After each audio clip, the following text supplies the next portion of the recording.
Now, Walt Disney World is the most magical place on earth. Whenever you go there, you're going to have an incredible time. Whether it's riding rides, meeting characters, or going to eat at the Disney restaurants, you're going to have a magical time. But there are times where your experience is going to be not so magical. And in the years that I have been going to Walt Disney World, I have had some pretty bad dining experiences. Now today I did want to talk about the worst dining experiences that I have ever had. Now keep in mind, this is my opinion and this is based off of my personal experiences and my own personal tastes. Just because I didn't like the restaurant, or let's say like I didn't like the food or anything, doesn't necessarily mean that you're not going to. This is kind of just to give you some insight into some restaurants, to give you a different opinion, and it's up to you to decide whether you want to go to these restaurants or not. Now, if there's a restaurant on my list here that you've been looking at and you want to go for it. You're not going to know if you like a restaurant or not until you experience it for yourself. This is just kind of to give you a different opinion into it, you know? Now, I have split the bad restaurant to dining experiences into 3 different tiers. Tier 3, which is the lowest tier, it was pretty bad dining experience and a pretty bad restaurant. I just didn't like it, but I have considered giving it a chance in the near future. Then there's tier 2, which is pretty bad dining experience. The restaurant didn't perform well, and I'll have to think about giving it a second chance. Maybe I go back, but I'll have to think about it. And then tier 1, which is the highest tier, this is where you're gonna have the absolute worst dining experiences I've ever had. It's just absolutely horrendous restaurants, and I don't see myself going back to these restaurants anytime soon. Let's jump right in, and we're gonna start with tier 3, which are the kind of bad restaurants. And the first one on my list is El Encompass. Now, El Encompass, I did give it a second chance in our most recent adventure together, but years ago when me and my family we had a pretty bad dining experience with it, and it kept us from going back for a couple years. It did a lot better the second time, I'll tell you that. But the first time that we went, the food wasn't that good. We got the seafood boil. It was not that good. I mean, I've had better ones. For example, in Coral Reef, you have a really good, awesome seafood boil. But this one, I don't know. It was just kind of bland a little bit. And then I will never forget this, all right? This is like one of the saddest moments in my life, right? There were 4 clams in there. Only 4 clams. And one of them was missing. The shell was there, but the clam itself was missing. I spent like 10-15 minutes looking for it in the broth. I never found it, and still to this day, I have no idea what it was. I don't know if it was that it was just missing completely, or if it truly was in there and I was just not able to find it. But I've never been able to forget that. But seriously, the food was just not good. The service was kind of eh. The restaurant itself is actually really beautiful. It's an amazing looking restaurant. So I will give it a second chance, a second chance. It didn't perform that bad this time that we went. The seafood pot pie was actually pretty good, but it was just a pretty bad dining experience. And in terms of seafood, there are better restaurants in Walt Disney World. Like, for example, I would choose Cape Cafe over El Encompass any day of the week. And it's right next door. El Encompass is in the lobby of the yacht club. Just hop over to the beach club. Right in the lobby, you have Cape May Cafe. So I would choose that one, and I would recommend that over El Encompass. But if you want to give it a shot, it's not that bad of a restaurant. Now, the next one on my list is Paradiso 37 in Disney Springs. Now, this one makes it here mainly because we went years ago with the dining plan. And the problem is that when you go with the dining plan, more than half of the menu is not available. Like, it's not included in the dining plan. So we kind of went there with like an idea in our minds because we didn't know. And then we show up, and then the server explains that with the dining plan, like, most of the menu is not available, and we're like, dang. Now, that is the reason why it is in tier 1 and not in tier 2. The food was okay. The atmosphere, I'm gonna say it's kind of loud and obnoxious. Now, me, like I said it before, I like more calm and quiet atmospheres in restaurants, but I can go to some loud ones. Like, for example, I love the atmosphere of Planet Hollywood. It's loud, it's vibrant, it's a lot of fun. But this wasn't that type of loud. This was more like obnoxious loud. It's hard to explain. I just didn't like it. And not just that, when we got there, we went to sit down, right? It was a table of 4. We're a party of 5. And when we get there are only 3 chairs in the table. We had to wait like a couple minutes for them to go get chairs from outside, which weren't even the same type of chairs that there were inside. So we had 2 different types of chairs in the table. And then on top of that, they put the 5th chair outside. I think, if I'm not mistaken, it was my sister Ash. She was the one sitting on the outside, and she was like blocking half of the hallway. and I don't know, it was just an uncomfortable and loud and obnoxious atmosphere and environment. Now I do want to go back without the dining plan this time and try different things, and when we went, the food wasn't that bad, so I just want to try different things. I want to give it a second chance, and we'll see what happens with that. Now, the next restaurant in my tier 3 list is Sang Angelin in the Mexico Pavilion in Epcot. Now, Sang Angelin is beautifully located in one of the most beautiful pavilions in Epcot, but the overall execution of this restaurant was just poor. It is way too dark in this restaurant. Like seriously, when we went there, they had menus. We had to turn on our phone, like shine the phone's light on it in order to see the menu. And then they brought out the food and you couldn't even see the food. And then the food itself was not good either. Here in El Paso, I've had some amazing, authentic Mexican cuisine. I mean, I've been to some really good restaurants here and had some amazing Mexican food. That one in San Angelin, as far as I remember, was not that good. I've had far better Mexican food, and I don't know if they've improved or not, but I would like to go back, give it a second shot, and maybe they increased the lighting a little bit, and maybe the food quality went up, but I do want to go back and give it a second shot. Now, at this point, it might sound like I'm a bit nitpicking at some of these restaurants, like it's just something very minimal, and that's the reason why I'm putting it here. The reason is because I set my standards really high when it comes to Disney dining. Not only is it a passion of mine and I love good Disney food, but you're paying Disney prices. The restaurants in Walt Disney World are a lot more expensive than other restaurants that you could go to. So I will be more demanding in terms of these restaurants. I will set my standards far higher than other restaurants because I'm paying a higher price, so I expect higher quality. Now let's move on to the next restaurant here in tier 3, that is Sci-Fi Dine-In at Hollywood Studios. Now this was a restaurant that me and my family, we went to years ago, and I don't remember much of it. All I remember is that the food was not that good. I love the theming of Sci-Fi. I think that Sci-Fi has one of the best themings and one of the best atmospheres in Walt Disney World. It's just an amazingly themed restaurant. But the food that we had when we went, it wasn't that good. But one thing that I have heard is that slowly throughout the years, it has been getting slightly better. So since we went a long time ago, I would expect it to be far better now. I have heard that their burgers and milkshakes are the best things there. So maybe one day I go sit in one of those cars, eat a burger, drink a milkshake, and hopefully then I will pass by Sci-Fi and say, you know what? They have some pretty good things in there, not just meh. And now the last restaurant in tier 3 is Whispering Canyon at Wilderness Lodge. Now, I gotta say, when we went to Wilderness Lodge, I had high expectations set for it. I heard great dining reviews, and we had those like all you care to enjoy skillets in mind. So, we showed up, we had 2 skillets in mind that we were gonna share throughout the table. We wanted the traditional and the pig. We just wanted to get that, eat some of that food, have a great dining experience. I just felt like the server had something else in mind. Our server, she just said, all right, you guys want the skillets? All right, no problem. And then she started bringing out things from other skillets that we didn't want. So we were paying for all you care to enjoy food, but most of the food wasn't what we wanted. I mean, I'm not lying when I tell you that there was a point in time where we had like 10 salmons in our table and we didn't want it. But we still had to eat it because we absolutely hate leaving food in our table. We don't like throwing away food. I don't like wasting it. So it was on the table. We were going to eat it. And it was just way too much fish that we didn't want. It was a bad experience. And we left kind of frustrated because of that.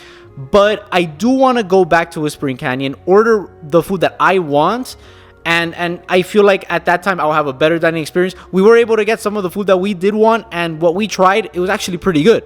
So I do want to go back. I want to get the skillet that I want and have a better dining experience than the one that we had. Now let's move on to tier 2. Here's where you're gonna have the really bad restaurants and those that I'll have to think about it before going back to them again. Now the first one here in tier 2 is Hollywood and Vine at Hollywood Studios. Now Hollywood and Vine has a reputation for being one of the absolute worst restaurants on Walt Disney World property.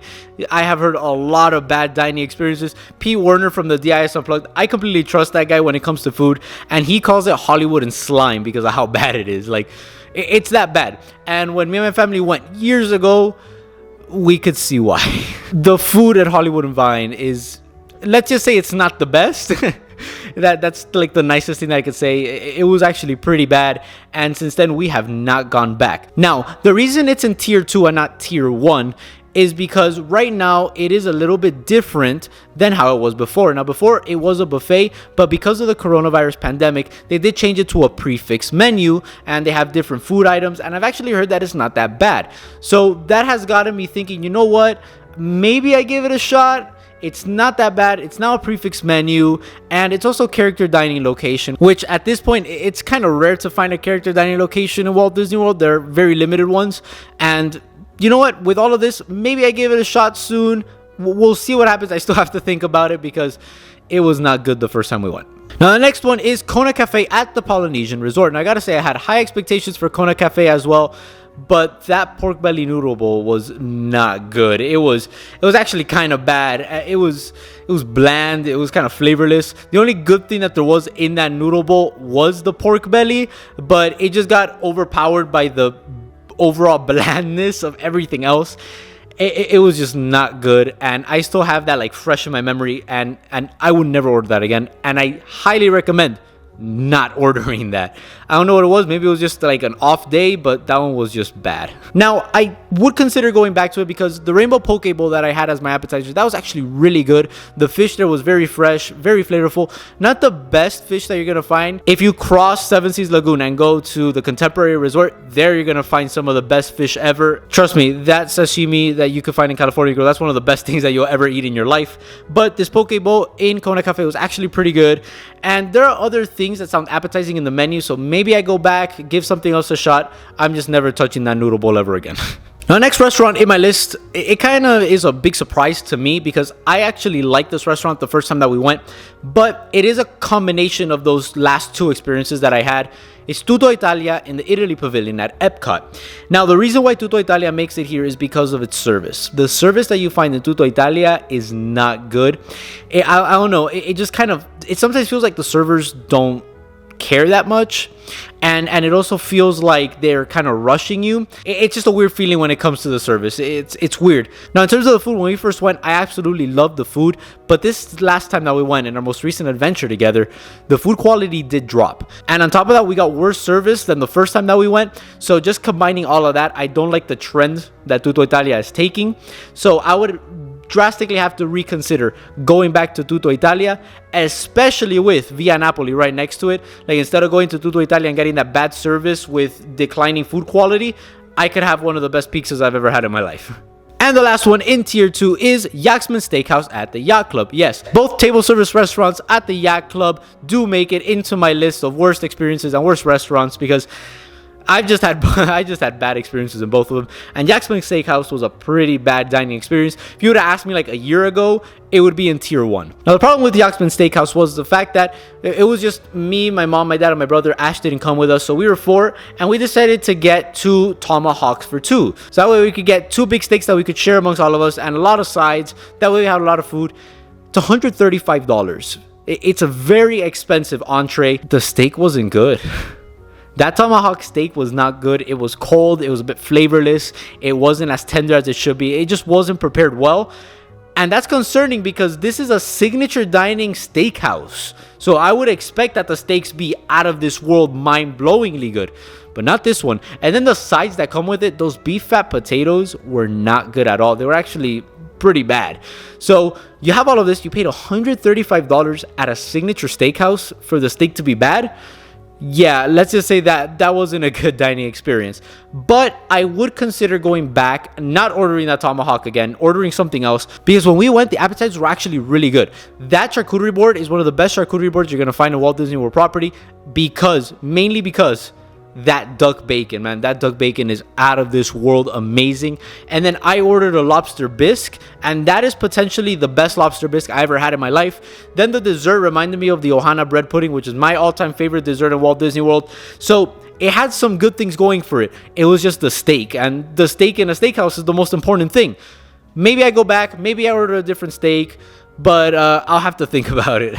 Now let's move up to tier 1. This is where you're gonna have the worst horrible experiences that we've ever had, and restaurants that I might not be going back to in the foreseeable future. Now the first one might be an exception to that not being back, because it is a family classic for us, and I think some of you might want to kill me after hearing this, but yeah, I'm gonna be talking about Ohana at the Polynesian Resort. Now Ohana for years has been a crowd favorite at Walt Disney World, and it's been a family classic. I mean, me and my family, we've been going to Ohana, I would say maybe for 15 years now. I mean, not even exaggerating, we've probably been to Ohana like 40 or 50 times. I'm seriously not exaggerating. I don't think there's anyone in the world that has been to Ohana more than me and my family. So we've been going to this restaurant for years, and something that that has been constantly happening for all these years is the steady decline of the food quality that you can find at Ohana. The food is just not the same as it was before. And on top of all of that, Ohana has always had a problem with its service. It always feels rushed. It's very hard to find good service at Ohana, and it's a problem that it's had for years, and by the looks of it, they have no intentions of fixing it. It's just, in my opinion, Ohana's food is not the best. It's pretty good. I mean, it's okay at best, but it's nothing out of this world. You can find far better food in other restaurants. It's expensive. It's $55 a person.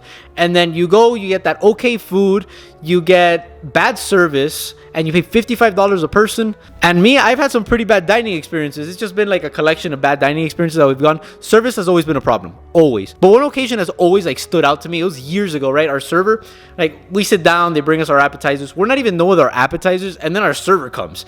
And then, boom, the skewers, right? All right, the main entrees are here. You know, we could eat some of the appetizers and also start eating our entrees. Sure. Chicken. All right. Boom, we got chicken in our plate. Literally like a minute later, steak. All right, we got some chicken and steak. Shrimp time now, like a minute later. And he puts like a pile of shrimp. So we have like this pile of food, and our appetizers getting cold. And then our server just kind of disappears for the rest of the dining experience. Like occasionally he would come and like refill our drinks and all that, but like in terms of food, I mean, we had like a pile of food, like 5 minutes starting with the skewers and all that. It was bad. And that's how it feels. It just feels rushed. It feels like they want to get you out. And then when me and my mom, we went in April, it was the first time I ever vlogged. It was really bad. Like the appetizers were freezing cold. The chicken was completely burned. It was literally black. I almost threw up eating that chicken. And then the dessert was also cold. It was not a good dining experience. And that's just kind of the story now with Ohana. It's just, you go, the food is okay, but the service is just horrible. Ohana deserves to be in tier 1, and because of all of this, I think that Ohana is the most overrated restaurant on Walt Disney World property. I know that a lot of you might be wanting to kill me, but it's not that good. Now let's move on to the next restaurant here at tier 1. We have Be Our Guest at Magic Kingdom.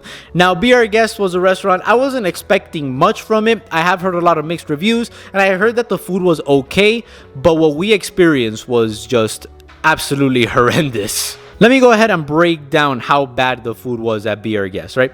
It was our entrees. The appetizers were actually pretty good. The charcuterie board and cheese board, it was actually pretty good. The desserts were all right, but it was the entrees that were just absolutely horrendous. It was just really, really, really bad. I ordered the filet mignon. Now, the filet mignon comes with 2 different types of potatoes, mashed potatoes and Yukon fingerling potatoes. Now, the steak itself was tender, but completely flavorless. It literally had no flavor whatsoever. The mashed potatoes, the best way that I could potentially describe the mashed potatoes, right? If you've ever had frozen food, right? Like those like dishes that you could find in the frozen section at Walmart, put it in the microwave, take it out, and you have like those like really weird consistency, like hard mashed potatoes that like stick together. That was exactly how the mashed potatoes were at Be Our Guest. It literally looked microwaved. And then on top of that, you had the Yukon fingerling potatoes, which almost made me throw up. I pick it up, and I put it in my mouth, and all you hear is crunch. Yeah, it was that bad. I almost felt like throwing up when I felt that crunch. I needed to spit it out. I hate spitting food out into my plate. I absolutely hate doing that. But if I didn't do it, I was going to throw up then and there. Because I don't know what it was. Maybe it was completely frozen and they just didn't thaw it out right. I don't know what it was. Maybe it was just that they kept it raw. I don't know, but those potatoes were really bad. That entire entree dish was horrendous. And if you thought that was it, no. My family ordered the lamb chops. Lamb is a very tender meat. These lamb chops, not only were they small, they were bricks. They were literally hard and chewy.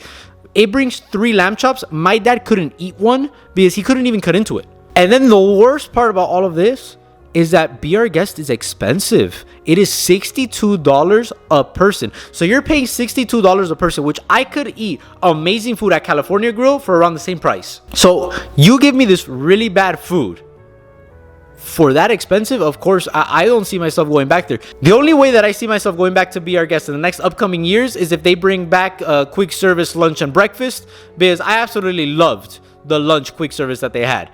But as long as they keep this prefix menu for lunch and dinner only, I'm not going back. And last but certainly least, we have the absolute worst dining experience I've ever had in my life. We're going to be talking about Il Molino at the Swan Resort.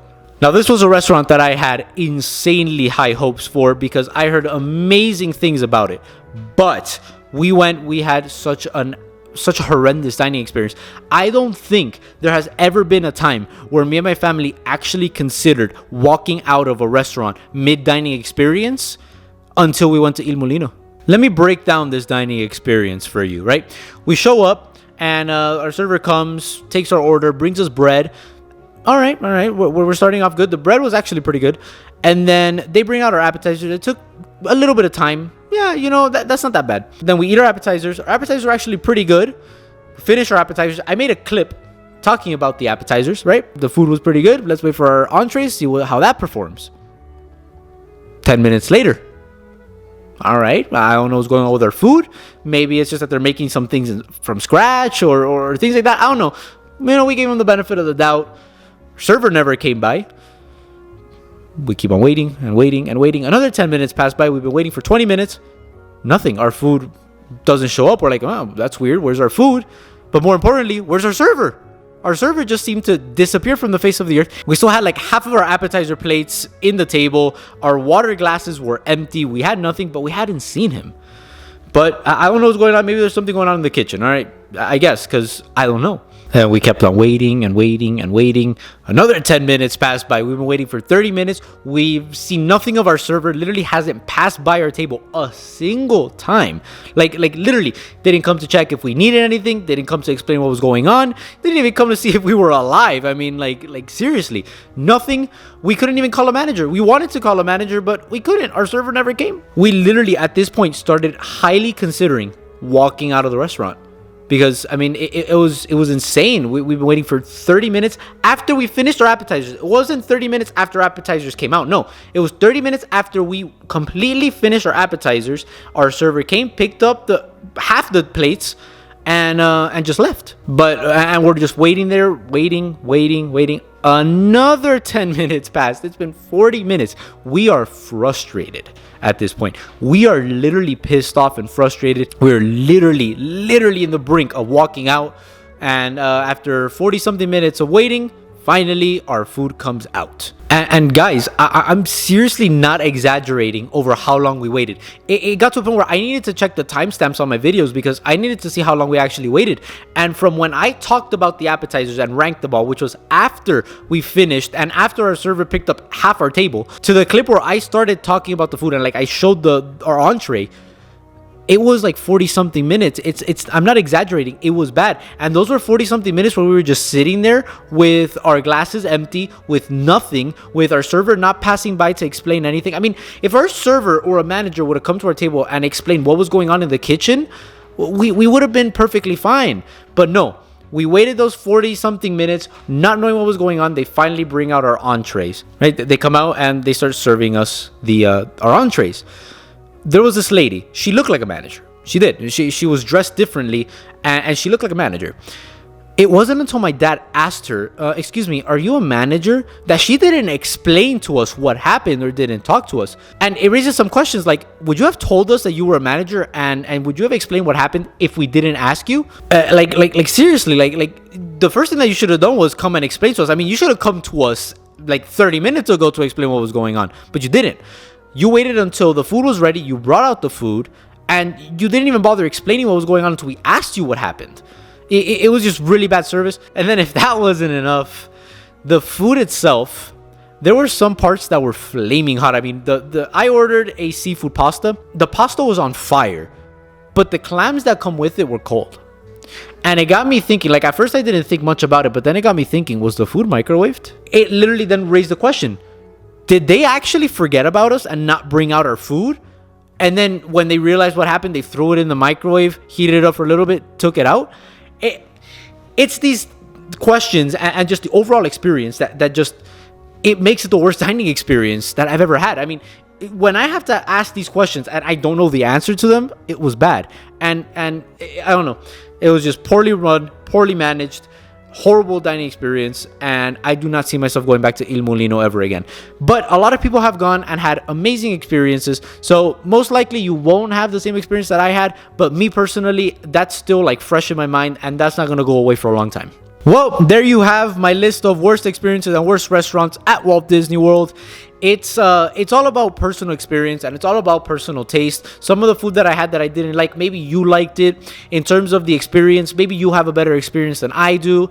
It all depends on personal experience. Now, you'll always hear mixed reviews about restaurants. Sometimes you'll hear more positive reviews about a restaurant, and there'll be other times where you hear more negative reviews about a restaurant. But, I just wanted to give you guys my worst dining experiences. I just to keep that in mind, just to have a little bit more insight into some of these restaurants and to help you plan out your next Walt Disney World dining locations. But let me know in the comments below what you think about my list and what has been your worst dining experience at Walt Disney World. I would love to hear from you. Also, if you enjoyed today's video, smash that like button and hit subscribe. I upload a brand new video every Wednesday. Thank you for being part of the Disney family, and see you real soon.